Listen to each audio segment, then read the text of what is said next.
இன்னைக்கு ஒருவேளை நீங்க என்ன பலவீனத்தோட இருக்கிறீங்க, எப்படிப்பட்ட கிரானிக் டிசீஸ்ல இருக்கலாம், இன்னைக்கு ஆண்டவர் நிச்சயமா உங்களுக்கு சுகத்தை கொடுக்க போறார். ஆனா நீங்க ஒண்ணு செய்யணும், விசுவாசிக்கணும்.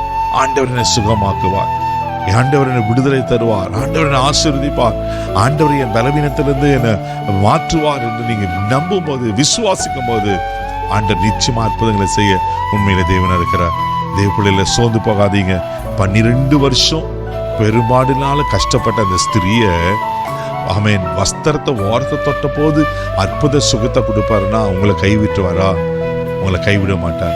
எப்படிப்பட்ட வருத்தத்தினை எந்த காரியத்தை வருத்தப்பட்டு கொண்டிருக்கிறீங்க, ஆண்டவர் இன்றைக்கு உங்களை சுகமாக்குவார். இந்த வசனம் ரொம்ப அழகா இருக்கு. அந்த வேதனை நீங்கி ஆரோக்கியம் அடைந்ததை தன் சரீரத்தில் உணர்ந்தாலும் இன்னைக்கு கர்த்தர் அதை செய்ய போகிறார். உங்க சரீரத்தில் நீங்க பார்க்க போறீங்க, உங்க மனசுல பார்க்க போறீங்க, உங்க வேதனை எல்லாம் நீங்க போகிறது. கர்த்தர் உங்களை ஆசீர்வதிக்க உண்மையில இருக்கு.